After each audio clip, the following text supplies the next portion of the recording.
하나님께서 오늘 우리에게 주신 말씀 사도행전 8장 1절에서 8절까지 말씀입니다.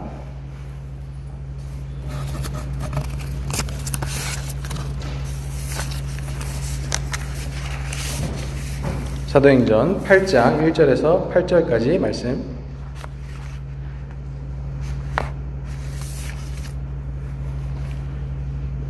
사울은 그가 죽임당함을 마땅히 여기더라.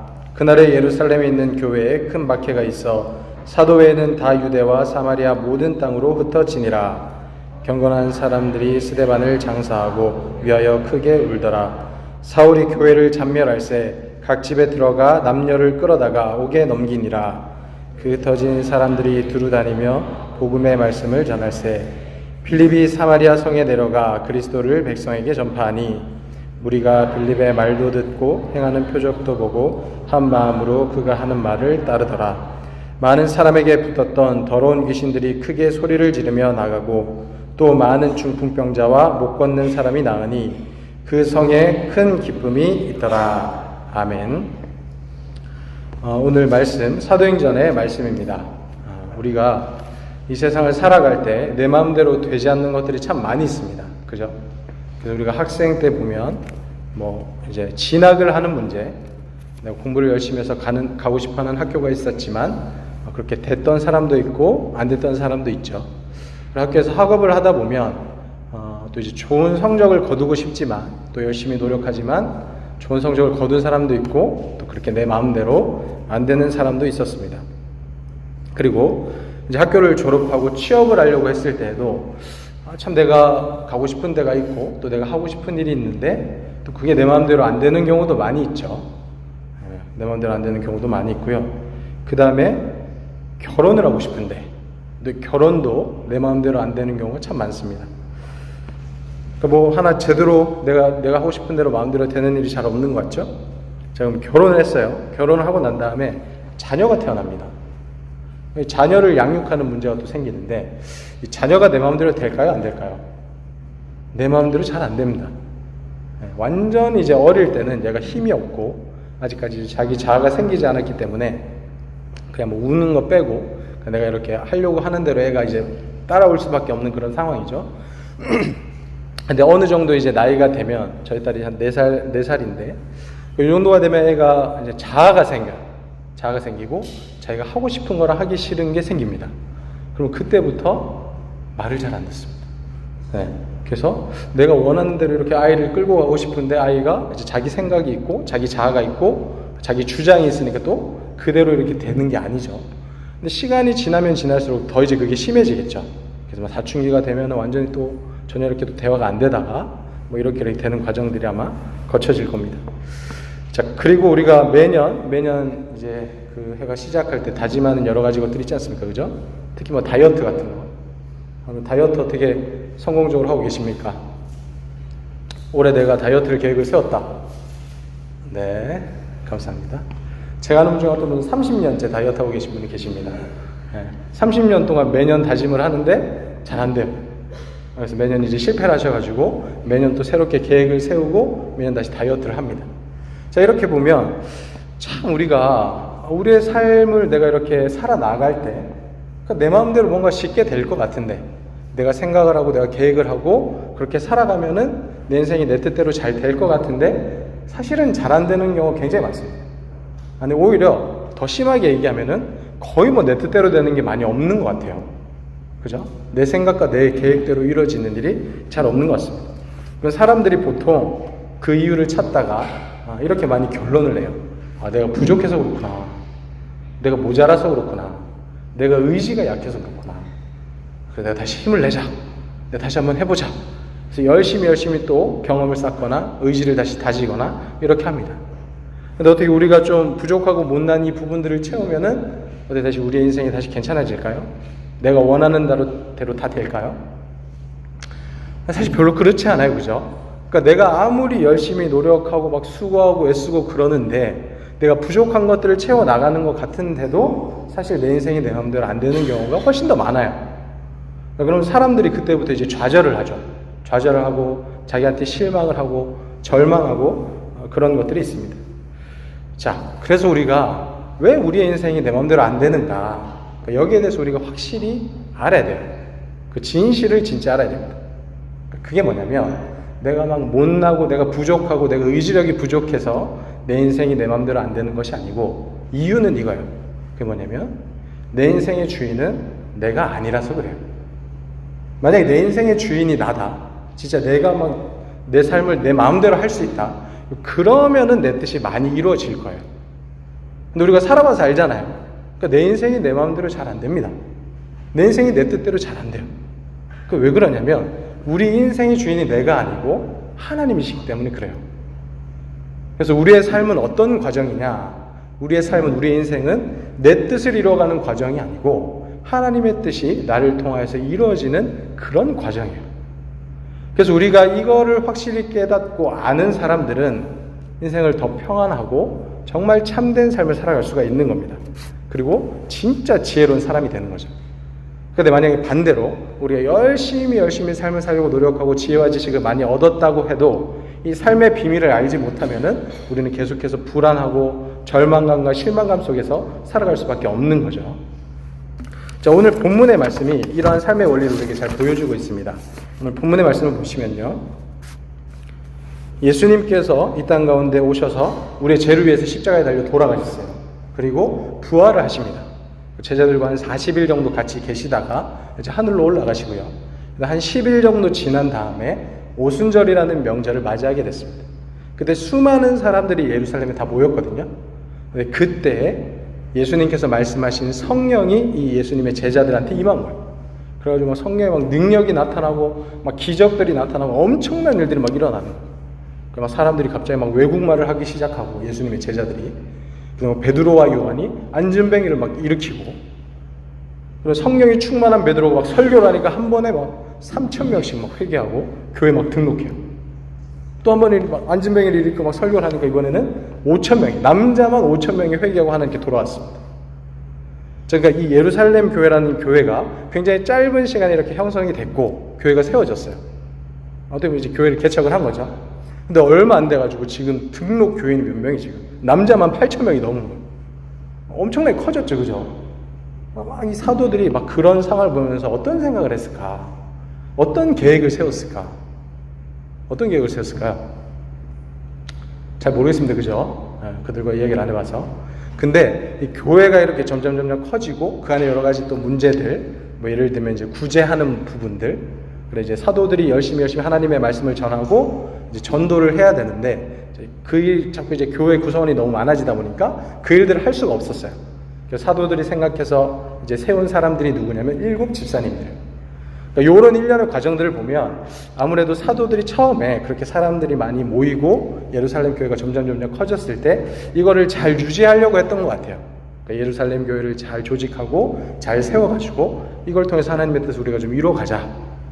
견고하게 우리가 세워가지고 예수님의 복음을 여기를 이제 전초 기지로 해가지고 세계 곳곳에 우리가 복음을 전하는 일을 하자. 아마 이런 생각을 좀 했던 것 같아요. 그래서 이제 집사님들이 이렇게 다 세웠죠. 근데 이렇게 생각하고 있었던 그들에게 이제 예상치 못한 일이 발생하게 됩니다. 그게 뭐냐면 7 집사님 중에 한 분이 스데반이라는 집사님인데 그분이 엄청 막 성령의 능력도 가득하고 지혜도 가득했어요. 그래서 막 놀라운 기적도 일으키고 하나님의 말씀도 막 선포했거든요. 그러니까 유대인들이 스데반을 너무 싫어한 거예요. 그래가지고 모함을 해가지고 누명을 씌워가지고 이 스데반 집사님을 돌로 쳐서 죽입니다. 그리고 이 사건을 계기로 해서 사울이라는 사람을 중심으로 이 유대인들이 기독교인들을 엄청나게 핍박하기 시작하는 거예요. 자, 1절에서 3절까지의 말씀, 오늘 본문의 말씀 1절부터 3절까지 다시 한번 보겠습니다. 사울은 그가 죽임당함을 마땅히 여기더라. 여기서 그는 스데반 집사님입니다. 그날에 예루살렘에 있는 교회에 큰 박해가 있어 사도 외에는 다 유대와 사마리아 모든 땅으로 흩어지니라. 경건한 사람들이 스데반을 장사하고 위하여 크게 울더라. 사울이 교회를 잔멸할새 각 집에 들어가 남녀를 끌어다가 옥에 넘기니라. 아멘. 그러니까 사도들은 뭔가 이제 계획을 세우고 예루살렘 교회를 우리가 어떻게 잘 만들어갈 수 있을까라고 생각을 하고 교회를 점점 이렇게 뭔가 조직화시키기 시작했는데 갑자기 이런 일이 터지면서 이 교회가 갑자기 흩어지기 시작합니다. 그러니까 사람들이 모여 있다가 이 핍박과 이런 어려움들이 오니까 다 이렇게 흩어지고 그러니까 사도들이 이제 이런 상황에 딱 닥쳐서 굉장히 당황했을 거예요. 그죠? 갑자기 이런 어려움들이 닥치게 되고 이러면서 이제 사람들이 막 흩어지니까 아니 이게 도대체 무슨 일이지? 이게 어떻게 되는 거지? 우리의 생각과 좀 다른데? 우리의 뜻과 좀 다른데? 우리의 계획과 좀 다른데? 그러니까 이렇게 적잖이 당황했을 수도 있습니다.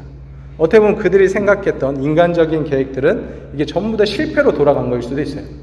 근데 중요한 건 뭐냐면 인간적인 계획이 실패했다고 해서 그게 잘못된 건 아니에요. 왜냐면 그 일을 통해서 하나님의 뜻이 이루어지거든요. 자, 보십시오. 우리 4절부터 8절까지 말씀 다시 보겠습니다.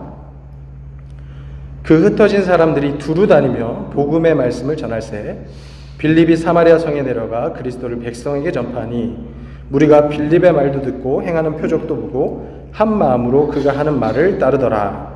많은 사람에게 붙었던 더러운 귀신들이 크게 소리를 지르며 나아가고 또 많은 중풍병자와 못 걷는 사람이 나으니 그 성에 큰 기쁨이 있더라. 아멘. 그러니까 예루살렘에 있던 사람들이 흩어져서 뭐를 했느냐? 유대와 사마리아 곳곳에 흩어져서 복음을 전한 거예요. 그곳에서 복음이 전파가 되고 사람들이 예수님에 대해서 알게 되고 또 그곳에 새로운 교회가 세워지게 되고 예수님을 믿는 사람들이 점점 많아지게 된 거죠. 사실은 이게 하나님의 뜻과 하나님의 계획이었습니다. 그러니까 예수님을 믿는 사람들이 그냥 예루살렘 교회에 모여가지고 자, 우리끼리 잘 먹고 잘 살자, 우리끼리 으쌰으쌰하자, 우리끼리 친해지자. 그러니까 이게 아니고 이렇게 하나님께서는 다 흩으셔가지고 세계 곳곳, 그러니까 이 세상 끝까지 그래서 전부 다 이제 곳곳에 다 들어가가지고 예수님의 복음을 전하고 주님의 생명을 살리는 일, 그러니까 이 일을 하는 것을 사실 하나님께서 원하셨거든요. 그러니까 이게 하나님의 계획이었습니다. 그래서 하나님께서 그렇게 그 교회와 그리스도인들을 인도하고 계시는 거죠. 그래서 사도행전 1장 8절에 예수님께서 이런 말씀하셨습니다. 오직 성령이 너에게 임하시면 너희가 권능을 받고 예루살렘과 온 유대와 사마리아와 땅끝까지 이르러 내 증인이 되리라 하시니라. 아멘. 그러니까 이 과정이 인간적인 생각, 인간적인 계획이랑은 좀 반대됐을 수도 있습니다. 그러니까 중요한 건 뭐냐면 그게 하나님의 뜻을 이루는 과정이었다는 거예요. 그러니까 교회가 각각의 그리스도인들이 자기들은 알지 못했지만 이 모든 것들을 크게 보니까 하나님께서 하나님의 뜻을 이루어가고 계시는구나. 우리의 생각과 우리의 뜻과는 다르지만. 근데 우리가 성경을 보면요, 이런 이야기가 사실은 가득합니다. 예를 들어 보겠습니다. 우리의 믿음의 조상 중에 아브라함이라는 사람이 있죠. 아브라함은 어떤 사람이었습니까? 믿음이 좋은 사람이었어요. 그죠? 근데 이 아브라함이 원래 살고 있었던 곳은 자기 아버지와 자기 친척들이 사는 고향 땅이었어요. 그 아브라함이 어떤 계획을 가지고 있었는지는 모르지만 아마도 그냥 그곳에 머물러서 자기 가족들과 함께 또 자기 친척들과 함께 자기 족속들과 함께 잘 사는 게 목표였을 수도 있어요. 근데 하나님께서 어느 날 그 아브라함을 부르세요. 그리고 전혀 알지 못하는 미지의 땅, 가나안 땅으로 가라고 이야기를 하십니다. 그러면서 자, 네가 그 땅으로 가면 내가 너와 내 자손에게 그 땅을 줄 뿐만이 아니라 너희 자손을 엄청나게 많게 해주겠다. 너는 이 모든 민족들에게 복이 될 것이다. 그러니까 아브라함은 전혀 그렇게 생각해 본 적이 없거든요. 전혀 그런 계획을 가지고 있지 않았습니다. 자기 뜻한 바가 전혀 없었어요. 근데 하나님께서 그렇게 그 삶을 인도하신 거예요. 그 말씀을 순종해서 갔죠. 그러니까 갔더니 놀라운 일들이 이루어지는 거예요. 물론 자기가 사는 그때는 뭔가 놀라운 일들이 벌어진 게 별로 없었어요. 그냥 자기 아들 하나 낳은 거, 그 정도밖에 없었지만 결국에는 하나님께서 그 민족을 통하여서, 그 아브라함을 통해서 엄청나게 큰 민족, 이스라엘 민족을 형성케 해주셨죠. 그러니까 아브라함이 자기의 계획과 자기의 뜻과는 달랐지만 하나님의 뜻이 이루어지는 것들을 우리가 보게 되는 거죠. 요셉과 같은 사람도 마찬가지입니다. 요셉이 아브라함 자기 아버지인 야곱에게 굉장히 큰 사랑을 받았잖아요. 그래서 혼자 막 이제 채색 옷을 입고. 그러니까 아마도 그 사람의 목적은 그냥 뭐 자기 아버지의 사랑을 받으면서 거기서 잘 사는 거였을 거예요. 그죠? 큰 어려움 없이. 근데 또 어느 날 하나님께서 이 요셉을 자기가 전혀 알지 못하는 삶 가운데 밀어 넣으신 거예요. 그러니까 형들이 자기를 미워해가지고 저기 애굽에다 팔아버리고, 그러니까 거기서 죽도록 고생을 하다가 결국 하나님의 인도하심에 따라서 애굽의 총리가 되는 거죠. 근데 요셉이 자기가 애굽의 총리가 되고 싶었던 이런 꿈이나 비전이 있었을까요? 그런 계획이 있었을까요? 없었습니다. 그죠? 그러니까 전혀 자기는 그런 거 생각도 안 했어요. 자기의 이 인생의 청사진 안에, 이 계획 안에는 그런 게 전혀 없었습니다.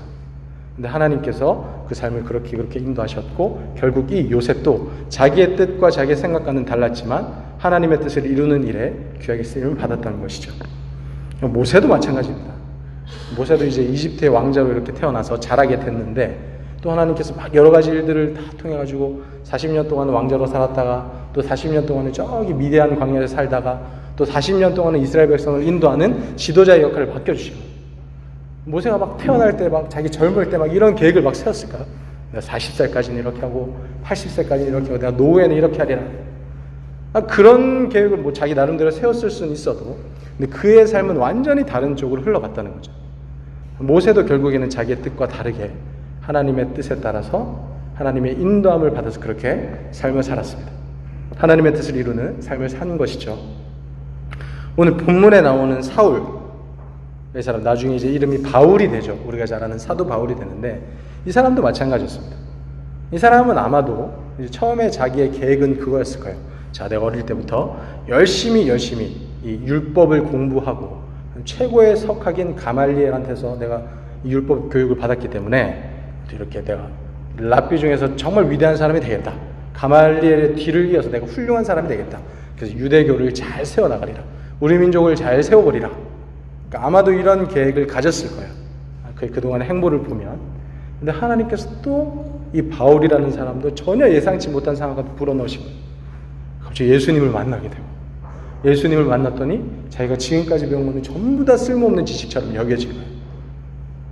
그래서 만약에 이제 예수님을 안 따랐다면 사실 바울은 훨씬 더 덜 고생하고 살 수가 있었을 거예요. 훨씬 더 많은 것들을 누리면서 살 수가 있었을 겁니다. 근데 하나님께서 전혀 예상치 못한 상황 가운데 불어넣으시고 거기서 엄청나게 많은 고생을 했어요.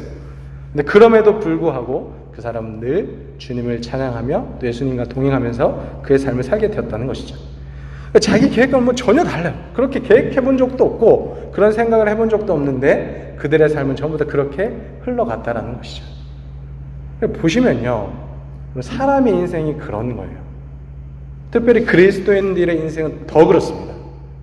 우리 인생의 주인은 우리가 아니에요. 우리의 뜻대로 되지 않습니다. 절대 그렇게 되지 않아요. 하나님의 뜻대로, 하나님의 계획대로, 하나님의 인도하심에 따라서 우리의 인생이 나아가는 거예요. 왜냐하면 우리의 인생의 주인은 하나님이시니까. 또 우리는 그걸 고백하는 사람들이잖아요. 우리 지난주에 만났던 그 헤브론 병원의 김우정 선교사님도 사실은 마찬가지입니다. 그분도 이제 원래 한국에서 이제 소아과 의사였고 이제 병원을 이렇게 하시는 이제 의사셨는데, 하나님께서 예상치 못한 캄보디아 땅을 가게 하시고 또 거기서 그렇게 고통을 당하고 있는 그 사람들을 보게 하신 거예요. 그래서 이제 하나님께서 마음을 주시니까 이제 한국에 있는 것들을 다 정리하고 그냥 캄보디아 땅에 갔습니다. 지난주에도 말씀하셨지만 처음에 자기가 뭘 해야 될지 어떻게 해야 될지 아무것도 몰랐대요. 아무것도 모르고 일단은 그냥 우리가 병원을 열고 이 사람들을 도와주자. 처음에는 이제 자기 건물도 없이 뭐 이렇게 대여를 해가지고 빌려서 임대를 해서 이렇게 이제 하다가 정말 짧은 기간 안에 하나님께서 또 여러 가지 많은 은혜들을 주시고 또 도움을 주셔가지고 건물을 세우고 지난주도 말씀하셨지만 계속해서 그 사역들이 점점 확장되어 나가고 있는 거죠. 이런 것들을 이 김우정 선교사님이 계획을 했을까요? 자기가 처음에 소아과 의사가 됐을 때 내가 나중에 이렇게 해가지고 캄보디아 땅에 가가지고 정말 좋은 일을 하고 이 헤브론 병원을 좀 세워봐야겠다, 이런 생각을 했을까요? 아마도 안 그러셨을 거예요. 내가 의사가 돼서 이렇게 돈을 벌고 가족을 부양하고 이렇게 하나님의 영광을 위해서 살아야지, 이런 계획을 하셨을 것인데 하나님께서 또 전혀 새로운 삶 가운데 인도하신 거예요. 왜? 그분의 인생도 하나님의 것이니까. 하나님의 뜻이 이루어지는 일에 사용을 하고 계시는 거예요. 그래도 우리 저희 강원도 홍천에 가면은 홍동환 목사님 계십니다. 전부 다 우리 지금 VT 가는 곳에 계신 분들이죠. 그러니까 이분도 처음에 이제 강원도 홍천에 들어갔을 때 뭐 교회를 한다든지 뭐 그 지역에 있는 분들을 섬긴다든지 이런 계획이 아니었어요, 사실은. 원래 이분이 소속된 선교회가 있었는데 그 선교회가 좀 어려워져서 자기가 이제 대표를 맡으신 거예요. 대표를 맡으시고 자기 선교회를 좀 잘 이렇게 구성하고 다시 좀 세워보고자, 그래서 이제 자기 선교회 센터를 지어가지고 사람들, 선교사님들이 오시면 거기서 좀 회복도 하고 좀 쉬시고 그럼 다시 이제 재교육 좀 받으시고, 그러니까 이럴 수 있는 좀 센터를 지었으면 좋겠다. 그리고 나는 그런 것들 어느 정도 자리 잡히면은 하나님께서 부르시는 해외 선교지, 저기 뭐 아프리카 땅 이런 데 가서 내가 좀 선교를 하고 싶다. 그러니까 사실 이런 마음으로 홍천에 가셨습니다. 갔어요. 갔는데 하나님께서 그 길을 열어주시지 않는 거예요. 그 길을 열어주시지 않고 계속 이 목사님의 마음을 바꾸시는 거예요. 그래서 이분이 어떤 생각이 들었냐면 하나님한테 하나님 언제 저를 보내주실 겁니까? 제가 저기 아프리카 땅도 가야 되고 하나님의 복음을 들고 선교를 가야 되는데 지금 뭐 상황이 전혀 열리지도 않고 내가 왜 여기서 이러고 있습니까? 라고 했을 때 하나님이 거기가 네 선교지다. 그러니까 이런 마음을 주셨다고 그래요. 그래서 그때부터 열심히 그 지역 사람들을 섬기기 시작한 거예요. 처음에 거기 교회 다니시는 분이 한 분도 없었어요. 그 말에 교회 다니시는 분이 하나도 없었고, 그 다음에 이 목사님이 이제 처음에 왔을 때 반상회를 열어가지고 그 목사님한테 이야기를 했습니다. 마을 사람들이 당신 목사한 거 아는데 근데 우리 마을에서는 예수 믿으라고 하지 말아라. 그리고 우리 마을에 들어와서 교회 같은 거 세우지 말고 뭐 장애인 시설 이런 건 절대 하지 말아라. 예수 믿으라는 이야기도 절대 하지 말고 그냥 조용히 살아라. 이렇게 이야기한 거예요. 목사님이 처음엔 또 그럴 의도가 아니었으니까 저는 그러려고 온 게 아닙니다. 그냥 뭐 이런 뭐 계획이 있어서 왔고 절대 제가 이제 그렇게 하지 않겠습니다. 라고 이제 이야기는 했지만 뒤에서 이제 마음속으로는 그래 내가 말로는 안 하지만 내가 행동으로 보여주겠다. 이런 마음을 이제 가지신 거예요. 그래서 열심히 그 마을 사람들을 예수님의 사랑으로 하나님의 사랑으로 섬겼습니다. 몇 년이 지나니까 이제 그 사람들의 마음이 열리기 시작했고 이제 그 목사님한테 당신 우리 마을 좀 반장을 좀 해달라. 그래서 반장이 됐습니다. 하나중에 또 이장까지 됐어요. 그래서 지금은 아주 공식적으로 인정한 마을의 일꾼이 돼가지고 정말 아무런 문제 없이 사람들이 열심히 도울 수 있는 이제 그런 자리까지 가게 되신 거죠. 근데 강원도에 이렇게 또 어떤 사람들이 귀농을 하러 많이 온다고 합니다. 그 사람들이 이제 뭐 강원도 뭐 도청이나 뭐 이런 데 가가지고 묻는데요. 자, 내가 좀 귀농을 하고 싶은데 혹시 어떤 마을이 좀 살기가 좋습니까? 라고 물어보면 어딜까요? 네, 홍천에 있는 도심리 마을. 거기를 추천해 준다 그래요. 거기 가면 살기가 좋다. 적응하기도 좋고 아무튼 앞으로 이제 그런 삶을 살아가기가 괜찮을 겁니다라고 제일 먼저 추천해 주는 곳이 바로 거기 강원도 홍천에 있는 도심리 마을. 그러니까 이런 변화들이 지금도 있는 거죠, 그죠? 어떻게 이런 일들이 가능했을까? 그 캄보디아 땅에 그 큰 건물, 선교사님이 얼마나 돈이 있었겠어요? 그 모든 것도 할 수가 있었을까요? 홍동환 목사님도 마찬가지죠. 그곳에 정말 예수님을 믿는 사람이 하나도 없는데 그곳에 교회를 세우고 그 사람들을 돕고 또 지금은 교회가 아직까지 저기 위에 자그마하게 있지만 이제 작년부터 이제 그 큰 길가에 교회를 짓기 시작했습니다. 그래서 지금 이제 계속 뭐 중국 예배도 드리고 또 그곳에 이제 교회를 계속 지어 나가고 있는데 이런 일들을 어떻게 가능했느냐 이거죠. 자기의 힘으로 했을까? 자기의 계획으로 했을까? 자기의 뜻대로 했을까? 그렇지 않다는 거예요. 그들의 인생은 하나님이 인도하시는 겁니다. 또 그들의 삶을 통해서 그들의 뜻이 이루어지는 게 아니고 그들의 목적이 이루어지는 것이 아니고 하나님의 뜻이 이루어지는 거예요. 하나님의 계획이 이루어지는 겁니다. 왜? 우리 삶의 주인, 우리 인생의 주인은 하나님이시기 때문에. 이걸 깨닫는 사람이 지혜 있는 사람입니다. 그리고 이걸 깨닫고 하나님께 모든 것들을 의지하고 하나님의 뜻에 따라 순종하며 살아가는 사람이 진짜 인생을 성공적으로 제대로 살아가는 사람이에요. 그래서 우리도 인생을 살다 보면 내 마음과 내 뜻대로 안 되는 일이 반드시 생깁니다. 그런 일들이 굉장히 많겠죠. 나의 계획이 완전히 틀어지는 경우도 많이 있습니다. 근데 그럴 때 자신의 부족함과 무능함을 탓하며 좌절하지 마시고 낙심하지 마시고 오히려 그러할 때 하나님을 더욱더 기뻐하고 기대하시기 바랍니다. 내 뜻이 실패했을 때, 내 계획이 실패했을 때 그때가 언제냐? 내 삶 가운데 하나님의 뜻이 이루어지는 바로 그 순간입니다. 그렇게 우리 평생의 삶을 통해서 내 뜻이 아니라 나의 계획이 아니라 하나님의 뜻을 이루어갈 수 있는 거룩한 주님의 백성들 다 될 수 있기를 바랍니다. 이 시간 우리 함께 좀 기도했으면 좋겠습니다.